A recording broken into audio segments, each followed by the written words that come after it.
back to the Game Breaker show. This is our first episode after the 1v1. If you haven't watched our 1v1, which this is the second one we're doing by the way. We did one in December last year and we did another one a week ago. If you haven't watched this, you should go back and check. Like, a lot has been happening and this is, we're coming with like mad footage, mad skills. Those players are just terrible and terrible in a good way. So let's get into what we're doing today. We're talking about Nigeria, South Africa, then an AFCON. So we should dive into this Nigeria, South African thing. I know a lot of Africans are hating on us, but love is there. They should keep on supporting the giants that we are. Khalifa. Oh, they go explain time and no evidence, because at this point there's nothing, they have nothing on us. Hopefully we get to win the final. And it's good to be back, good to see everyone on set. Yeah. So with the 1v1, I actually saw, I wasn't present, but I hate the fact that I missed it. Yeah. It was a great show, it was a great game, a great tournament, and we could see the determination and a lot of sportsmanship on the show. That was really awesome. So, yeah. And before we go far, before we talk more about the 1v1, let me introduce Levi. Levi hasn't been on the pod before, but Levi you see Levi active in the 1v1. He was fully active. So Levi, what's up now? I'm good. Like, tell us a little bit about like the 1v1. How do you see the action? Actually, it was actually my first experience, and then I know that what I saw, it was entertaining. Actually, from the last one, I actually watched it online, and then I was actually interested to come and do the second 1v1, and then seeing the last winner, last third place come back and win it. Yeah. It's actually fascinating. Thank you, Levi, for giving them like a little bit of what happened. Kumashi, you're not there, but Kumashi watched a little bit. Yeah. What do you have to say about this small part you watched? I was able to see the clips, so I really wanted to be there. I mean, I actually even wanted to compete, show my football skills. Hopefully we do for the females too. We're working on it. Eventually we'll get there. That would be really nice. Let us come and show our Ororo skills. I mean, back then in school they called me Ororo, so I would like to show. Why does it sound like a lie? No, it wasn't. I was player of the year in school. Yeah. What position do you play? Striker. I could play on like a striker. I could play on the wing. So yeah, coming from the Ororo true Ororo movement. Yeah, so it was nice, and I would love to see if I can do it again. I mean, hopefully we're working towards it anyway. Yeah, but from the little clips I saw, it was really impressive. It was a massive upgrade from the last one. And big ups to you guys, it was really good. Thanks a lot. And thanks to the players too, because a lot of talented players were out there. The champion came, he couldn't retrieve his crown. A new winner came and took it and mind you, the guy that won it, this same guy came the last time and he ended up in third place. And this guy was hitting us up like, yo, what's up? When are we having this competition again? Like, if you watch through the whole thing, you see that this guy came for this, he wasn't playing. So when I actually watched the clip of how the former champion got knocked out, I just noticed that this was really a competitive sport. Yeah. And if you snooze, you lose. Of course. Which means the competition was really high. And basically, when you snooze, you lose. That's how I saw it. And moments of ingenuity, people coming with their own skill set. Yeah. And then the winners also coming to the past winner, that was the defending champion at this crown, Ikechukwu, also coming to share his take on or his secrets on how he improves himself. And I think for everyone, it's actually good, whatever endeavor, to just try as much as you can to put in the personal efforts to improve yourself. It's a team sport, yes, but the individual aspect of the game also counts. Yeah. And that's why when we get to talking about Arsenal and the Liverpool game, there's a whole lot. These were the fine margins where the game was actually. These are those little pieces that make everything work. Brings everything together. So let's just move on from the 1v1 because you guys need to go and watch it. In fact, if you can stop watching this video right now, go and watch it, then come back and tell us how you feel. Like, just comment on that, say, Hamza, you're right. Anyway, And also let's- great content out there, the pitch invaders also, if you want to mention the Yeah, pitch invaders. we have a bunch of things happening. You know, if we Yeah. start, see, it's not to be proud or anything, but we have a lot of content. If I start mentioning everything, we'll not talk about anything today. We're doing a lot, man. We're active. Actually. So let's dive into the Nigerian South African game and a little bit about AFCON. But first of all, man, Nigerians, we knew it. If we did not win this game, it meant a lot. It was personal. It was, yo. It is the challenge on the other side. The challenge on the coast, on the Gold Coast, we wouldn't have been given any breathing space. Yo, they warned us. They're like, if we lose this game. They were on X. They were just ready to pounce. It wasn't only Ghana, because the South Africans were patiently waiting. You know, with the whole Amapiano is now and there. the Grammy thing Grammy also. winning, Yeah. I think it was actually called the Amapiano Temple. Exactly. And it's safe to say we're taking our piano from them also. Yes, we have. That's the scope. Like this year, we said it in Nigeria. When Nigerians were saying this year we don't play for anybody, we thought we were just running our mouth, and we came out 2024 and Guns blazing. guy. We're at the finals. Do you know how crazy that is? And even the Amapiano, we even made this song. And Anantis here made a song about Amapiano already. So is Amapiano really South Africa at this point? I think we're taking it to the art. I think due to the stats, they actually played more than us, actually. Yes, because I think what our coach just did was, the first half, they actually outplayed us. And in the second half, he had to adjust. See, Mind you, this first half, first 15 minutes, Nigeria had them on lock, like possession-wise. The only problem is that we're not making chances, so the creativity was not there. First 15 minutes, we just had possession, we're controlling the game. But after that 15 minutes, once they started getting us, I don't know how they were doing it, but every ball they launched forward, they always get it. yeah. Well, the thing is, the synergy in their team, you cannot deny the fact that these guys played together and against each other. Yeah. I think they have over like 5 to 7 players that are playing in this key, the South African league. Yeah, so that says a lot about team unity. But Nigeria has always been a team that, under Pesero, Nigeria is fantastic out of possession, and I think our out of possession play is actually what brought us that far in that game, if you observe. So yeah, and I was listening to their Bros. Yeah. It was like we didn't have anything in that game. They had chances, they just didn't take their chances.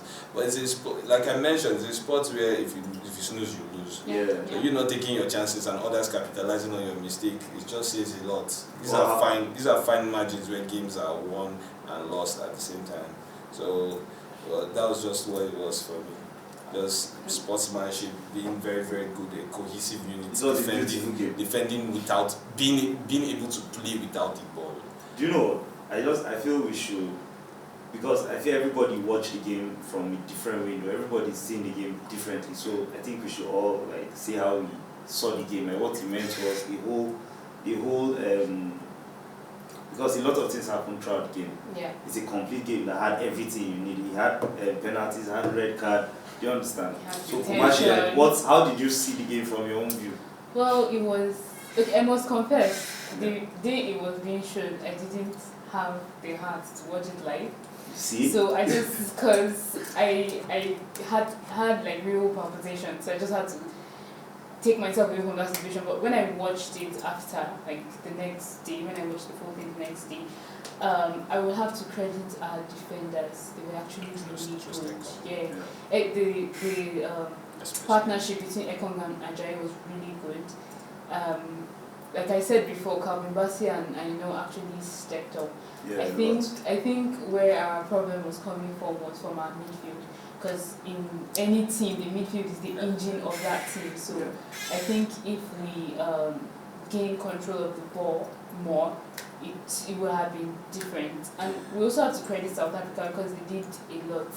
They just didn't take their chances. And in football, if you don't take your chances, that's somebody else will. It's actually kind of like a game of chance and a game of luck at the same time, because anybody can get lucky. And the chances. Earlier we were talking about what the coach was saying about us. We had a lot of chances as well. So they had a lot of chances, but we had chances too. And if we took some of those chances, we wouldn't have ended up getting into penalties or even extra time. Because there was this chance, like, was it Terry Murphy? It wasn't Terry Murphy. It was, I think it was Lukman. It was Lukman. The 1v1 he had. Is it where he got the red card? No, where he had to like. Okay, to dribble yeah. the keeper. Go around the keeper. Go around the keeper and then he missed. Yeah. Because that was where a huge chance. that was the biggest. I think that's where we. That was the biggest chance. And if he had scored, I don't think we would have gone through what we went through. And like you said, I don't blame you for, because I mean people actually died. Yeah. People actually died. There's put that out there. So as much as we are as much as we are where we are as a nation, it just goes to tell you that we have green blood in our vein at the end of the day. This is our country, and as much as you say you don't like it, you're still patriotic in one way or the other. That's just what that game meant. Yeah, it was national pride. I mean, our pride was at stake because before every game that Nigeria played, before Nigeria played Cameroon, before Nigeria played Angola, the citizens of these countries came out and said, oh, they were going to destroy Nigeria and all this. And outside football, if you even look outside football, it really does mean a lot for us to have defeated all these nations. Yeah. Because on the diplomatic side of things, when we talk about economy, look at Angola, what they've done. So then look at Cameroon, that makes life uncomfortable for us sometimes. We're not here to talk politics, but I mean, this is the only thing we had to just stamp our. We needed this basically. Yeah, we needed this to be direct. And so how did you watch? Like, how was it for you watching the game? Okay, like let's say, if as it went to PKs, penalties, like let's be honest, people were like Nigeria will go out because of Williams. Actually catching like how many penalties. And then like, okay, Nigeria has gone out. I'll say after Iwobi left and Yusuf came in, because Iwobi, the creative side of you, mind you, like Mashi said, the midfield was flat. That was an issue to me too. Yeah, it was flat, and but Iwobi's passes, I give him credit. I think he actually did improve in the first half. His passes in this game actually stuck. Let's give him credit for that. You could see the technique and all, the whole Arsenal drill, whatever was working. The whole Arsenal passing technique was working. No, he was, the passes, although they were not forward passes, because he was actually going more like sideways. The passes were going more. But it's actually good in switching passes. Yeah, sideways. But he comes to defensively, so that doesn't work. But you see, every game that we need sideways passes, we need forward passes. And that's our attacking you need amongst them. You need the ball launched towards. I think that's the best attacking midfielder we have. So that's where the issue is. So when they took him out and they brought Yusuf in, Yusuf is more defensive. Yes. So even apart from that penalty he gave, there was a foul that he just came and he just ran into the guy. And he was clumsy with his tackles. He was very clumsy. So they gave them that opportunity for them to whip across into the box. And these are opportunities he kept on giving them. So these are the chances we were talking about earlier. Some of these chances we shouldn't be giving them. That chance they even missed at the 10 minutes.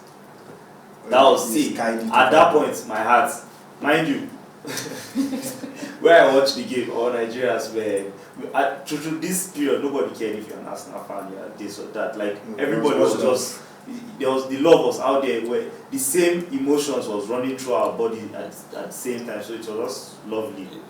You cannot undermine what the power of football at the end of the day. Yeah. It is unique, and it has its own healing powers. And as much as it is just a round leather game, there's just a whole lot that can come out of football. One voice, everybody pitching their tents in one camp, all pointing towards the same direction. So it was just very awesome. Again, being of national pride. That's what Thank you for your like, you know the meaning of one belief, they play one belief for nights. See, let's consider Iwobi again. Let's not, instead of talking about Iwobi, since you're defending, what does an attacking midfielder mean to you? Let's say outside Nigeria now, because this is our team, I don't think there's any definition to me anyway. It hasn't been that presence. Which midfielder, like generally, which midfielder would you say, that's the definition of an attacking midfielder to you? I feel if Actually, we have a very easy. If you actually switch the actually, Nigeria. But has he played for any country? I think he has played played. under 21. Under 20, so we still have a chance of Yes, we still have a chance of we getting need him. No, like with Eberechi, is what you get is physical presence in the center of the pitch. He's physical and at the same time he's technical. So you're getting a balance of both. But with Iwobi, you can see that the quality is there. But with all his education, moving from the wings to attacking midfield, back to central midfield, you still don't see that discipline. That See you what happened to expect. you. Iwobi was at Arsenal. He was either attacking midfield or he comes from the wing. Left. So he left, he went to Everton. Lampard saw him as someone he could train to be a more box to box. And that's where Iwobi was. That's where Iwobi was just on. Yeah. So it took him to that position. Now, if you notice, Iwobi doesn't have that confidence moving forward like Iwobi that we know. Iwobi is always sitting back. Iwobi doesn't. This was Iwobi before that. If you just see Trent almost on sight, Trent cannot. Like Iwobi was vicious. Like anybody that is on the wing with him, any side back is taking on you. But Iwobi cannot go forward anymore. He's just sitting back. So I feel like. So, is it a player thing or is it a manager thing now? Because it's also a player thing. Because I think if he finds the right manager to bring that out in him, he should be able to. It all boils down to confidence, actually. Yeah. Because as a footballer, if you actually do team training, and then you actually beat players in training, when it comes to match, I think it's easy for you. Actually, yes, it also comes down to a manager who has to trust him, puts in trust in him. But I feel that due to sometimes players, due to changes of coaches, it actually affects them. Yeah. So me explaining what happened, it's not like I'm saying I'm laying blame on Lampard. He's supposed to take that in and also have the other aspect of him. There are so many players that you see that they can switch roles and they will fit anywhere. Camavinga can play left back today now and he'll kill it. Take him to go and play centre back, he'll kill it. Take him to sit back and every other person is up for it. He's going to kill it. Do you understand? So you having this is supposed to be a plus for you, not you losing the other attribute that you're already striving in. Do you understand? So it's not me laying blame on Lampard. I know you're not laying blame on Lampard, but we're talking about a Lampard that didn't know how to use Kai Havertz or Timo Werner in Chelsea.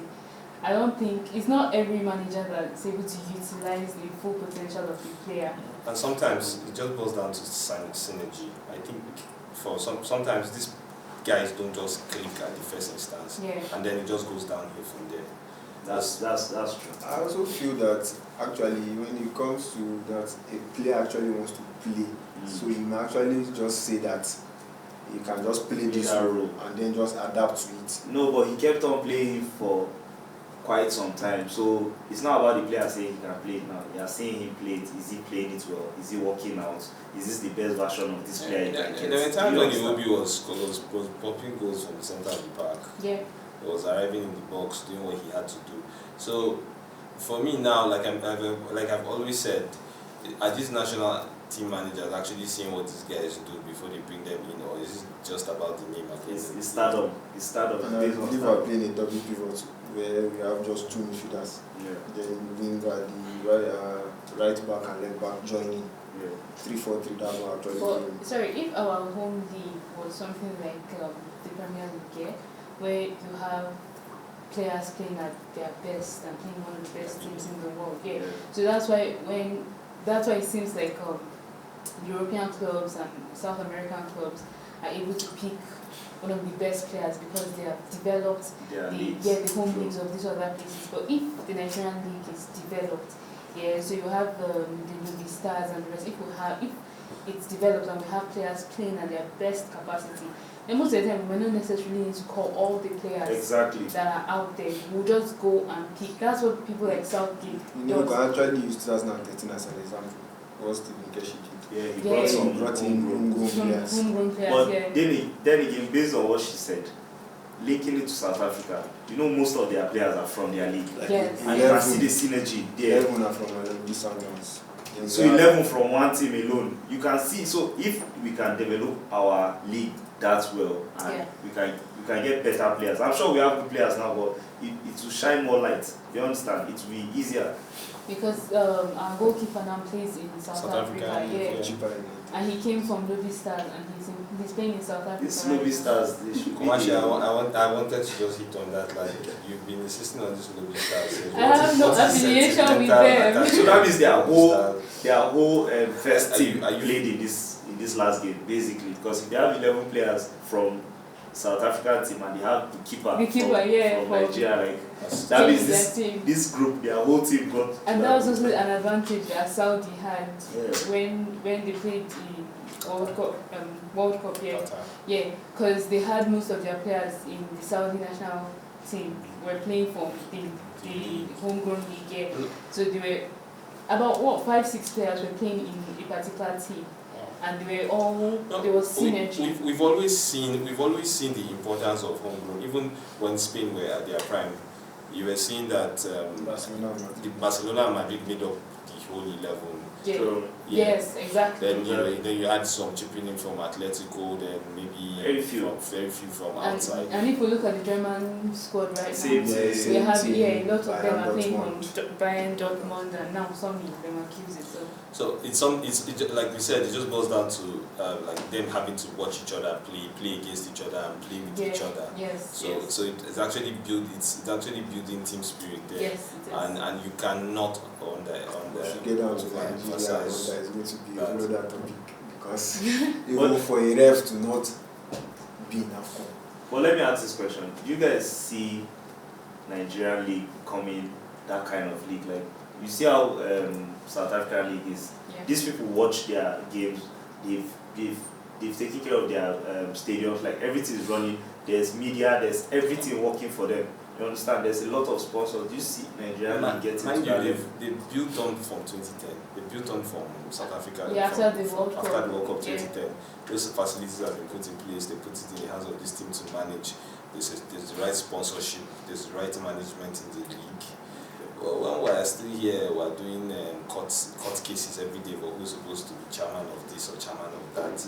And then when we even come to even talk about it, the grassroots development when it comes to football in Nigeria is not even, we're not even tapping into that market yet. We're not even looking at the potential of what that can do for us in the long run.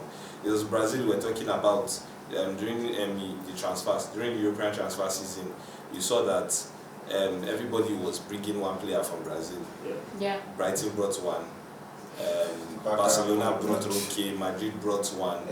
Hendrick. So do you know what that means for those economies where you're sending in these euros and pounds to? It's going to do a lot for them. And these are boys that are not even up to 20. I think the oldest, if there is, then just push it 23. From Argentina, safe. Thank you. Must sign from when Alvarez came. Thank you. When Alvarez came, that was money, that was pure infuse of FDI, foreign direct investment for them. So are we even at that point where we're saying, okay, we're looking at the youth, we're looking at what we even have here to see how we can move this agenda, and to see that, okay, because these are like the basics, these are like the very simple things we can do. And teams cannot even travel freely. Up to now, Nigeria's league, the NPFL is considered one of the toughest leagues in the world. Why? Because they don't lose. A lot of teams don't lose at home. Nobody loses at home. That's why I'm not on the issue of the referee, because you see there's no ref in AFCON from Nigeria. Why? That's the question to be answered. Why? Because now at the ref, they sit down to the players that will not be seeing Egyptians, we're seeing, and we're not short of talent. That's not the problem. Our human capital is huge at the end of the day. Personally, I grew up in a community where you're seeing talent. You know that if these boys make it to the big times, they are going to do excellently well. But they just never do make it out there. But it's left for, apart from what the government can do, it's left for different individuals. So sorry to sneak this in, but it's left for different individuals to do their best. Like game breakers now, with the 1v1 thing, you can come and you can see talented players doing their thing. Like Levi, you were there, like help me tell them. You understand? It was very, very easy. So there are a lot of young people, young players that are talented, skillful guys. They did something to one guy, his knee could not move again. Like that's how crazy these players are. Do you understand? When you go, I served on the plateau, and I'll tell you this for free. Like on a Tuesday afternoon, you go to the stadium. The stadium is packed with athletes. People coming to practice. People coming for one tournament. It's the only stadium. No, Literally, all the free roads. You've been on the plateau, but you've been in Jos. No, on my way to work, I don't even want to talk about on my way to work every morning. Estate fields, everything. Like on both sides of the road when you're taking that ride to work, there are people training. You're coming back in the afternoon. There are people practicing because they've seen the Ahmed Musas, they've seen the Onazis, they've seen these people that made it out. What's his name? Mikel Obi too. Yes. Go to Kaduna, the same thing. I believe in Kaduna the same thing because they saw Victor Moses. They saw Victor Moses make it out. So everybody is looking at themselves like, oh, we're going to be the next ones to make it out of here. But the opportunities, they are few and far between. I think it comes from, if we go back, it comes from our parents. Exactly, due to from colonization, where everybody, yes, school is important, but I feel some of them actually, if you say they want to play football and actually have a career, they'll be like, go to school first. So, personally, I believe it has gone way past our parents, because I mean, I think it was the Neymar transfer when he went to Barcelona. Was it Barcelona or PSG? The Barcelona transfer first. The Barcelona transfer, then the PSG transfer, when they saw the amount of money that Neymar was making, a lot of parents were like, you cannot compare them first. No, that's I'm not comparing it to Nigeria. I'm saying when a lot of Nigerian parents saw it and saw, oh, there's actually more. No, there's actually a shift in mindset now when it comes to when it comes to sport. The shift has started happening. I think it's on everyone's exactly. I think it's on a wider scale right now. It's if it's on the agenda of the government, as although we don't want to go political, but if it's on the agenda of the government to make these things work, then they would work. Because apart from us, we as individuals doing what we have to do, we need a structure, we need a system put in place. I mean, we have our female stars constantly complaining that they are not being paid. True. So how, it's not, I mean, their parents have allowed them to play. Yeah. And look at, what's her name? No, the one in Banter. Azizat, yes, exactly. Her parents have allowed her to play, and she's playing at a very top level. So it's not about. She has been at the top for a minute. Exactly. We have the story of Indidi too, who had to sell on the streets of Lagos before he made it. We have a lot of them. So it's not a thing of our parents not allowing it. I think it's on the larger scale. No. If it comes to talking about the government's involvement in this, the only football field we have around where I live, the government claimed that land and used it to build a HQ for something that we don't even know what it is about. I've not seen the impact of that on our community, but when that space was there, a lot of people came to practice. It's sad that the government doesn't want to do anything that will impact on the sport. But when our players are doing something, they want to jump on it. Exactly. That's why they easily switch out. Now, for us to play football, we have to come all the way to central area to come and play football. And every week we come out to play football, we're spending nothing less than 25,000-30,000 minus transport to come and rent a pitch just to play. Please, let's leave this Nigeria problem first. Since we have said a lot about Nigeria and South Africa, we're at the finals now, but we're playing against the host country. We're playing against Ivory Coast. Like, man, see, I'm shaking, but at this point, I feel like for us to get to the finals, it's fantastic. We left our enemies, South Africa and Ghana, behind. And Angola. But Levi, please, let's talk about this Ivory Coast match. Like, how did it start the competition? But he's coming and he's doing things. I think he's not still fully fit, because if you look at that amazing goal. Yes, did you see you're still saying it is not still fully fit. Okay. Because I feel yes, he has not really come into like much. Like, if you notice during the match, he doesn't run. Yeah. He doesn't run. He only waits for crosses and they just play a ball up to him. You notice he's good enough at holding the ball. But that's basically their gameplay. And I feel they have considered more than us. So if we can actually play them, you should score. they consider more than us, but they create more chances than us too. And they're also the kings of comeback in this particular competition. Look at their game against Mandy when they went man down. Mali made a mistake. And another thing, the main problem that we have, our midfield being flat. We have amazing midfield. Their midfield is impeccable in this competition. And I think they have one of the oldest set of players playing together in the whole AFCON competition. I think Halle is like 36 or Halle in his is 30s. Well, Max Gradel is the one. Yes, Max Gradel is he has played like 3 AFCONs also. Yeah. And you can see the hunger he's coming Exactly, they're coming with. For a with hunger. 36-year-old, he's playing more than So most. is that motivation, them being at home, like how is it going to affect us? And can we withstand that pressure? It's interesting to see how they've grown throughout the tournament. They've actually grown, like in terms of their hunger, their desire to want to move on, to soldier on and put everything That's why behind sacking them. the coach. Understanding that this is just more than them. It is beyond football for them. Yeah. Because I remember, I think when they were not performing, there was a riot almost broke out. If you know. Yeah. It broke out. They broke into their buses. Like they vandalized their buses. The buses that carry the players, the team, and everything was vandalized. Around the same time, Ghana Stars. Ghana, they attacked. They actually blocked. No, they didn't vandalize. They actually blocked them at the entrance when they were about leaving the stadium. Oh, okay. So much I watched the clip, and then they had to send protocols out to talk to the Ghanaian fans to give way for the bus to go. So you can see that there's a lot of passion, a lot of national pride at stake. So now they are carrying on their shoulders the fate of a nation. Yeah. The fate of the host nation now lies on the shoulder of this selected players. Yeah.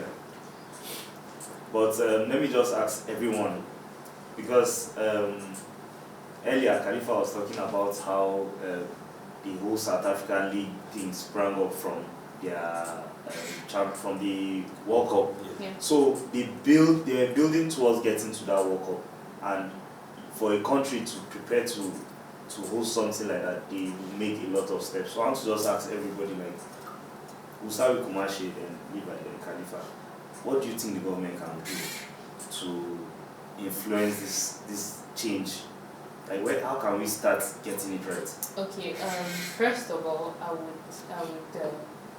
we'll need to handle the security aspect of our country, because even now that we have kidnapping on an all-time high, we need to settle that. We need to take care of the insurgencies, the kidnappers, the bandits, the unknown gunmen, the headsmen, all of them. We need to put them under control. It's not a thing of, because I mean, even before it got this bad, we had Mikel Obi, when he was still in Chelsea, saying that his father was kidnapped in Nigeria. True. It doesn't send a good message to anybody. It's not. So if we take care of the security aspect of the nation, then we move to the economic aspect of the nation. Because if we say, okay, we want to host something like that, and our currency holds no value, then it's going to be very hard. And things won't work. Because when Saudi hosted the World Cup, they built stadiums. Qatar hosted the World Cup, they built stadiums and a lot of things. So we as a nation, if we want to do something like that, they would have a lot of infrastructure and building of things will have to be done. And if our currency doesn't have any value, it's going to be almost too expensive to get it done. And we need to focus on the sports and recreational aspect of our nation, because this is what other countries are doing. It's also a source of income and a source of revenue.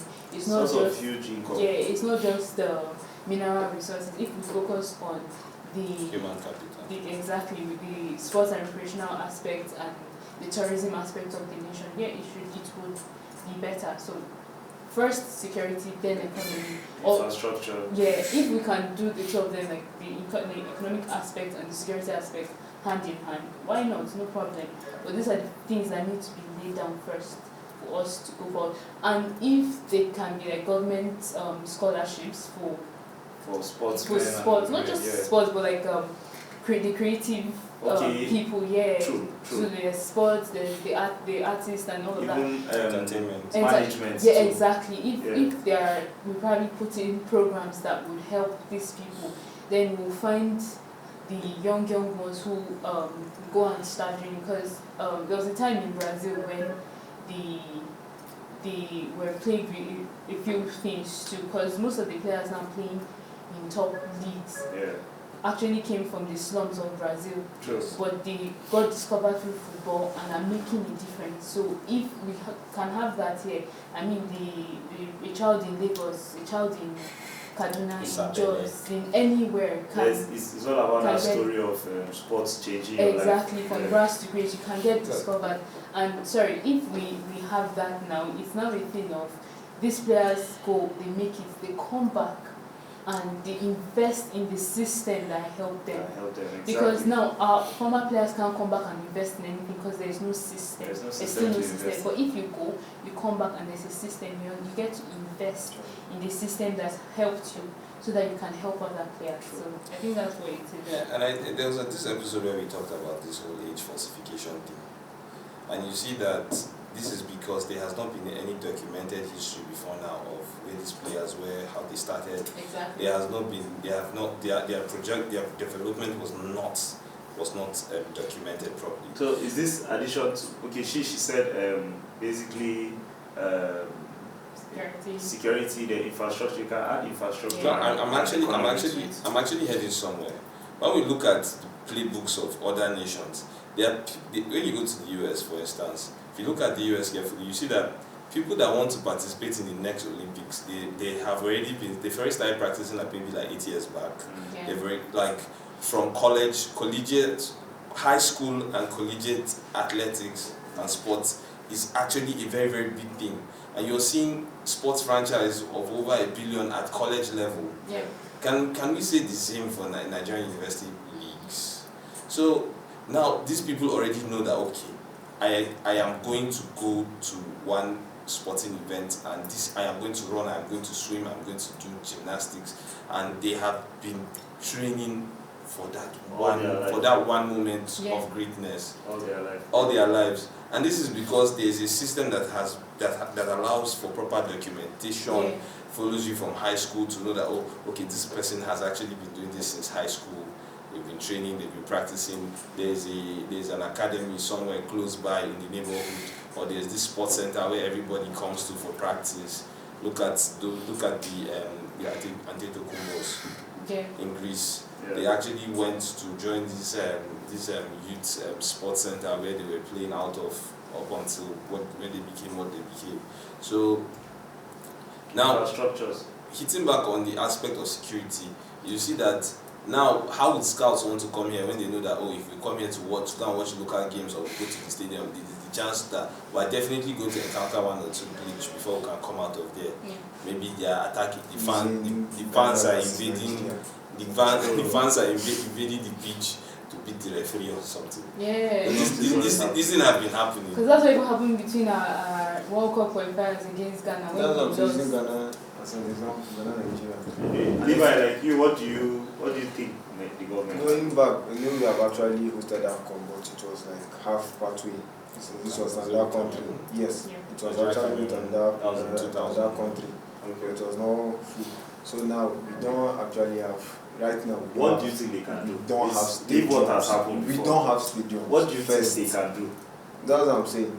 We don't have infrastructure. I say what we don't have. They have actually said most of it. Yeah. And then I feel coming back, management is key first.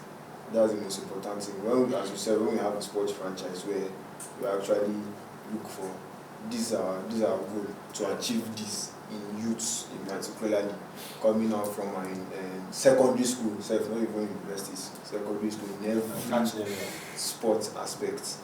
Then from there, you can actually say yes, we have something to do in Nigeria where football, basketball, maybe boxing, table tennis, whichever sport it is, you can actually go from there and say, okay, since this sports franchise is there, you can actually move from there and say that, okay, I'm actually moving somewhere to develop themselves. That's where you will have players from each segment to show up that yes, I'm proud to be in Nigeria and actually show, because every, as you said, there's usually a story behind the background, and the once you have the stories, it's easy to communicate to other people. Yeah. So I feel for me, I'll say everything it's a domino effect. For everything to work, it has to start from the infrastructure. Once there's infrastructure everywhere, mind you, Nigerians are already trying to do this. They want to do this, but they just don't have it around them. So once there's infrastructure, I feel like even these people that are kidnapping, it's because they are jobless. Like things are not working out. Like you have to handle, because you can't just say let them come and capture all of them, because if they capture them, there are still more coming. So what needs to happen is the government needs to enable the environment for it to be decent, for people to want to play sports. Like very easy, you know that you just need to walk to this place and you have where you can play ball, where you can play basketball, where you can swim, where you can do gymnastics. In Abuja Stadium, if you go there, before I wasn't going there, I started going there, I saw that there's a lot of activities happening there. Yeah. So if everywhere we had something like this, that you can go and there's a place for you to swim, place for you to skate, because I bet you the industry for skating too is there. And it's another untapped market. If there is this infrastructure, there are people working. You need people to construct. You need cleaners. You need people to manage. You need people to handle the lawn. So these are more jobs. And once there's more jobs, there won't be people to terrorize us, to kidnap us, and all that. Everybody's engaged. Another thing, I feel the pay is very low.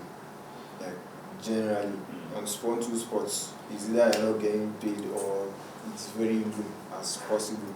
Because I remember during my service in USC, I was actually picked to go and play for the national team. Like I had to go and train with them. So I had to like calculate how much I would spend from my house to Cuba to go and train. And then it's still the same amount you are giving me. Like 20,000. Then my allowance is more than that. So which motivation am I getting again? Do you get which motivation am I getting? True. Nothing. Yeah. And then so that's why I said the pay is actually very low, because it's not motivating. Yes, now you cannot wake up and then you are telling me to choose over my work and I'm almost getting over for 20,000. Yeah. Overboard. Actually, I will go for that because I have needs I have to sort out. Yeah. So you have to look at that in Nigeria, definitely. Because once there is pay, actually people are engaged and the pay is good. There's nothing else they have to worry about again, about kidnapping and all that. Alright. So let's leave Nigerian SA and AFCON and move on to something amazing that happened last weekend. See how my teeth were. Oh yeah. Arsenal Liverpool. Oh, it was a big game for both clubs. Club needed to win Arsenal so that they can keep on, and because Man City is coming right behind them, like come on, I can't. Man City will be Man City, and Man City, they are just doing too much at this point. Especially and this time Arsenal, of the year. And they have a game in hand. They have a game in hand. Especially this time of the year. Man City is always hot. Man City, if Man City start this thing that they are doing, they might not drop points again. That's what I'm saying. This time of the year, they are actually very hot. You know, the Alvarez doing. Haaland is just there. He's not there yet, but they are winning games. They are scoring goals. Haaland is not there yet. So Arsenal, we came in, we did our thing. You know, I've been shouting the whole week. We came in, you know, we handled those small children. We handled everything. They couldn't score. We scored for them. Ended 3-1. It was a beautiful game. It was sloppy goals. Very sloppy. Please, Levi, tell us. It was sloppy goals. I don't know what happened to Alisson during the match. Yeah. Like, how about almost all Arsenal goals? Almost all? I said almost. Because the second. Let's don't worry. See, my Arsenal bro is coming. The second was actually sloppy. And then the third one, too, through the legs. How was it? But they put it through his legs, you say it was it was not because he couldn't control it. No, how did you tell me that? How will he take it if you don't give him? A keeper like that is supposed to save that kind of ball now. Let's be sincere. But isn't it a thing of Van Dijk closing in on Trossard? Because There was pretty much nothing Alisson could do after that. Top that up. That was Did pretty much. you look at the third goal well? Like, Yes, seriously. that was what I meant through Alisson's legs. Yes, now. That's now. what Alisson could do He He again. has done it before. At that point, what were you expecting from Trossard? Trossard was going to. It was a clean Yes, strike. no, it was a clean It was strike. a clean strike, and he knew that there was nobody in the box. So why not just? But you know, Alex actually touched the ball. It's not as if it went like just But fast like Do you know what that. he said? He said a keeper like Alisson. Do you know who is a keeper like Alisson? Alisson is a keeper like Alisson, and he put it through his legs. Yo, you can't even blame Because I don't want to Alisson. go You have into, I don't want to go What into I the was second like- goal actually. The second goal was What I was That's expecting- yes, that's the only one. What I was expecting you to say was blame it on Van Dijk, but you didn't blame Yeah, it it's on Van Dijk that But let me still put it into context for you. Games like this are one moment of ingenuity or an error. Yes. And in Yes, this yes. case, 2 errors. Yeah. We capitalized on it. Yeah. No, So it's actually and let's not even forget the fact that when we come to talk about the technical side of this game, Arsenal outclassed Liverpool technically. Yeah. sure that one. And that's a I big know. deal. I actually gave it They were plus for that. outwitted. They were outwitted in that game. If you see the technical setup from Arteta, it was world class, trying to make sure that we dominated them through the middle of the pitch. Yeah. And if you remember, I said something earlier this season. There's this thing Arteta started doing where we were trying to operate through pockets of spaces in the middle of the park, Yeah. where Odegaard was no longer playing central. He was going to meet up with Saka on the right, Yeah. and then you had Havertz or Rice coming in to meet up with Martinelli or Trossard on that left side. But you could see that this game won't happen. We're playing our normal double pivot at the base of midfield, Yes. and then Odegaard was giving central rights to roam centrally, Yeah. and that made the difference. We haven't seen Arsenal play like that in a while, and that is just Arsenal at default. That is what we did last season with Xhaka and Partey playing at Yeah, double in pivot, midfield, and then Having Odegaard Odegaard. roaming. Now you're seeing a more disciplined Arsenal side where everybody's sticking to their side, waiting for something to happen. But in this game, that was not I it. think we're going to credit Jorginho. So Yo, thank you, No, thank no, you no, so actually, much. that's a big shout out. Thank you for the junior. Yo, this That guy is is a shout amazing. We didn't know. People were making us feel like we got a ball. For every time, now what we're seeing is, Komashi, thank you again. Chelsea actually made, it's obvious now Yeah, they made that a you made a mistake letting that huge guy mistake. go. yeah. For a world, I'm not going to say he's a world beater, but he's a champion. He has won a lot. He's- Yeah. He won the Euros. He has won Champions League. Yeah. And he has been in the conversation for all best. You know, for you to be in the conversation. But and you could see clearly, whenever you call on Jorginho, he actually does step up. Yeah. Just one slip this season against Tottenham where he gave the ball away sloppily. But aside that, and that was another moment of error Yeah. from him. But in a big game, so in this game it was more of people just things just unfolding the way it actually unfolded. But tactically wise, you could see that Arteta actually outclassed Klopp. In the middle of the park was centrally. That's where Arsenal actually defeated Yeah. Liverpool, because you had McAllister and. But you know, this was him reacting to the formation Liverpool uses and where their strength is, because he knows that apart from McAllister will sit back, but Gravenberch and Jones will move forward. Yeah. Then you now have Gakpo, you have Jota, all of them all around that place. So it would have been crowded for Saliba and Gabriel, and it might lead to mistakes. Yeah. But you had Jorginho and Declan Rice sitting right there. So that reaction to their And tactics was... even with the way Arsenal played, Yeah. Liverpool's only goal could also count it as a mistake, because you see Saliba trying to shield the ball and expecting hoping Raya for to Raya come out I and think take it's just the ball. miscommunication. Yeah, it was a Yes, miscommunication, because the I jury is think still if he shouted, if he told Raya come and get the ball, because Yeah. there are times that Thiago has did it when he was playing with Mendy, Yeah. where he will shield the ball and tell me come out and get the ball. So I think Saliba should have told I Raya, never thought about this. come out and get the ball. No, I don't think Saliba is like vocal. He's amazing. He Gabriel has is the more leadership. vocal. Yeah, Gabriel is more vocal. So I think it was a thing of miscommunication. That was how the goal came. But after that, they closed up and they went through. Yeah. And he came at the worst time he would have come, like just before halftime. Before halftime. You understand? Yes. So this is a team that we held them tight, and this thing happening to show you the mentality these players have right now. This thing happening just made it look like they are not doing anything because he controlled the game. Then getting to halftime, we considered the goal. But also talking about this, like I said, we'll be dropping things. So if you want to mention things, game breakers is dropping, you will not start off. We have Emirates Room too, which we have a video posted on our YouTube, and I was talking about this game. Yeah. So you can go check that and let us know down how we should. If you want to add topics, you can comment on that and all that. Yeah, and let's get your take on the celebration, Arsenal celebration. True. My take, actually, Gary Neville said at that time Arsenal was celebrating like, what did he used this word? He said the Arsenal fans were celebrating like they just won the World Cup or so, a cup. Yeah. And they're like, how do you celebrate before? How are you supposed to celebrate? Well, because I felt Odegaard's celebration was quite nice. He just carried the camera and then snapped and took a pic. Yeah. And then normally we know the club does a lot of celebrations too. Do you understand? Plenty managers, we have Conte, we have Mourinho. We have a lot. It's a normal passion of But celebration. club, this is Liverpool.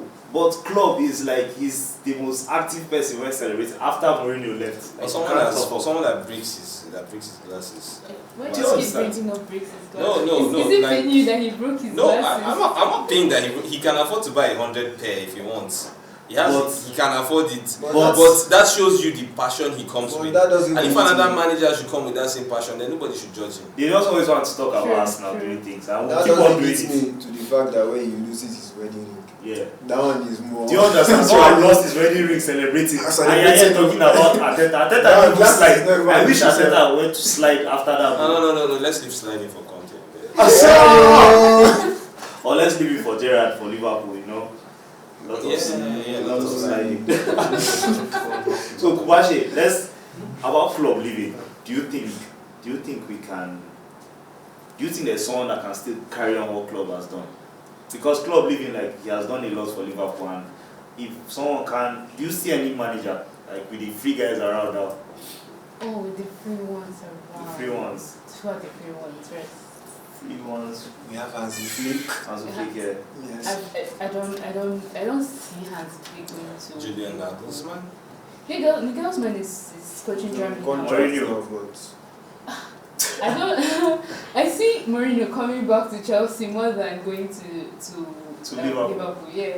You don't think Mourinho can come to Premier League and coach another team apart I from? think he didn't can. remind you. I think he can, but I think but you see, there's Man U and Liverpool are like, nemesis and all that. So. But he left Man U. He didn't live in good terms too. So what if he might do it to spite them? Then again, Mourinho is a jack of all trades. He's just getting I a think grade after sacking. It might No, not but necessarily. he's a legend too. It might not necessarily be a free manager. He has won everything everywhere he has been, actually. except Tottenham. Yeah, it might not Do you necessarily. know, I almost forgot he was at Tottenham. Yeah. So, same thing with Conte doing anything for Tottenham. So it doesn't necessarily have to be a free manager, because I think if they are able to sell a manager that is already in the club what they want to do or what they have, then the manager can come. Like how they sold Potter, the Chelsea dream. The Chelsea dream did not work for him. Yeah, so we can have Deserbi coming to take his place. Yeah, we can have Xabi Alonso from Leverkusen. Xabi Alonso has been the one people have been talking about. Yeah, so he can actually come and take his place. Who knows? Anything can happen. What I know this person I'm about to mention is actually in his job. He's doing excellently well. But what do you think of Ange coming to Liverpool? I don't think so. I don't see it. I don't see, because they have sold Ange something in Tottenham, and I think he wants to see it through. I don't see it. So I think there's Not also now, this anyway. coach, this sporting coach, Ruben, Animuni. So he's also in contention of like coming to Liverpool as a replacement. He's doing a wonderful job in sporting actually too. So it might, whichever manager they sell their dream, okay, this is what we are doing, this is what, or probably there's even a possibility that maybe Klopp has somebody he has in mind that I want to just like Alex Ferguson suggested Moyes for the United job after he left. So Klopp might have somebody who he wants to take over from. The major thing is the infrastructure. They are actually Exactly. good. So actually, since there's a good infrastructure there, But if he's not a good coach, we've seen the teams infrastructure is already laid down now. We've seen teams struggle. Yeah. We've actually seen teams struggle. But let's look at Klopp's stats. I was actually looking forward to Klopp's stats today. But generally, we've seen teams struggle. But the right thing I would feel for them to do would be to appoint his assistant, Pep Linders. Isn't he going? Yeah, I had his whole backroom His staff. whole backroom staff is going, so that's sad. So I think if he suggests someone, or if they're able to get a manager, they might even get a manager that I've not heard of, and he comes and does something. I mean, I don't think anybody heard of Deserving before he came to Brighton. And then he comes and he's doing wonders. So anyway, let's let's see what happens. That's the beautiful thing about the game. We just have to watch out and see what happens. So it's been a beautiful 6th episode. Please don't forget to like, share, subscribe, tag all the man them, tag everybody. Boom, boom, boom, we out. Thank you very much for joining us. It's been another amazing episode. For those who have been following us so far, we appreciate you. We want to say we love you. For myself, Hamza, the team, Ele, Rose, Khalifa, Levi, Logic, I could go on and on, Kumashe, Gamal. I mean, we have a whole list of creatives that are on this team and they're trying to make this happen. We want to thank you very much. At the moment, we're currently running 5 different things on the channel. Thank God for making us come this far. We're running the podcast, which is what you've just watched. We thank you very much for following and for watching. If you have not watched our previous episodes, please, the episode will be up on the link. Please go watch it as well. So the first that we have is the podcast. Next we have the Emirates Room, which is hosted by Hamza. Hamza, you want to tell them a little bit about the Emirates Room? So basically the Emirates Room is about me talking about Arsenal. We're bringing some Arsenal supporters also every now and then. And maybe if we're having big games against maybe like Liverpool, like how we trashed them, I bring him to sub a little on the Emirates Room. Stop the cap! And maybe other people like Manchester, but the Emirates Room is about what's happening at Emirates Stadium, and it's a program for those who love Arsenal and those who love to hate Arsenal. Like, come and just hear us talk. Alright, so that's the second thing that we have running, which is Emirates Room. So far we've shot 2 episodes. We're still trying to see how we can build on that. We appreciate everybody's support. For those, if you watch Emirates Room and you feel could support one way or the other, reach out to us. We're looking for more people to join the team, to be honest. If you're creative out there, you feel like you can contribute one way or the other. We're also looking for financial sponsors. So if you really feel like you have what it takes and you feel like this is something you believe in as well, I mean, you've seen our lineup of things we've dropped so far. We've done it with very little effort in terms of capital, because we've tried to finesse this as much as possible, because we really don't have that much money to spend. So if you do have the opportunity to possibly fund us, come on board. We're looking for people. Other than that, we'll just keep going and we'll keep creating along the way. And I think I've enjoyed the process so far, man. We've been making magic. It's been beautiful. On the tightest budget. But Game Breakers has been happening, and we thank God for that, man. The third thing that we have is pitch invaders. So we have different fields where each of us on the team play football, and from time to time we go and we record each of the gameplays. You know, just people do it because people really ball in Abuja. I mean, if you really want to know, go to City Park on a Saturday, and City Park is just like one of many places. So what we'll try to do is anytime we're going to go play football, we'll try and cover it as well, trying to get some of the skills out, get some players ball. You know, nothing serious, just a bit of fun and banter. Also, if you want us to feature your field, I mean, reach out to us. We'll be there with our equipment and we'll cover your practice and cover the gameplay as well. So that's the third thing that we do. The fourth thing that we do which is we shot the second of that on the 27th of January, is our 1v1 competition. And I want to appreciate Top Baller, I want to appreciate Destroying, because part of this we got some of the tips that we used from watching them, and we really appreciate what they do for other people around the world, and we're trying to do the same thing in Nigeria. So yeah, that's the fourth thing that we do. I mean, and if you've not watched any of our episodes, please go watch the previous one we did in December. We just shot another one in January, on the 27th of January, and we've edited it and it's done. There's a whole rollout plan for that to drop. By the special grace of God, we hope to drop that within the week or within the next week. Just pay attention to the links above, pay attention to them. Please follow, like, subscribe, turn on notifications, do the right thing, man. The third, but The fourth. sorry, the fourth, actually this is the fifth. The 1v1 is the fourth, right? The fifth thing, which is, this is something that is really close to our hearts, which is the 3v3. This was an idea brought up by Ele. He's trying to do this in Nigeria. And we're trying to structure it in such a way that it's actually quite interesting and we can have teams come on board and do it. I'll let Ele come on board one day and talk about it before we actually host it. It's a very interesting idea, and we're trying to do this as well as Game Breakers as a team. So this is something that if you play basketball, there's also something for you. Now we're trying to dive into many sports, but again, we don't want to do too much pass waiting if you do, to be honest. So at the moment, 3v3 is like a trial, and LA is a big basketball player, at least in his mind anyway. In his mind. No, he tried dunk the other He day. tried dunk the other day. He had touch, no. He had touch. But anyway, yes, so this is something he wants to do. This is his own way of giving back to the community. And yeah, he has the full support of the team, and we'll also try to carry him along. And yeah, and he's also going to have other people host with him as well. And so, yes, we really appreciate you guys for really following us so far, enjoying the journey. We started since October, and I mean, if you look at the October, November, December, I mean, this was even last week of October, so I'll say technically we started in November, Yeah. in hindsight, right? So November, December, January, and then February. Now it's 4 months, and it's been an amazing journey so far. Thank you to everybody. Quick rundown. So the 1v1s that we had before, we're going to have the profiles of each of the winners on our website. Website is soon to drop. I'm sorry it hasn't dropped yet. There are one or two things we did touch. But this website is soon to drop. It's going to happen. We'll have the profiles there. We'll have more of our information there in case you want to reach out to us, in case you want to endorse us. Someone even said, "Moku will go fund me, so that this."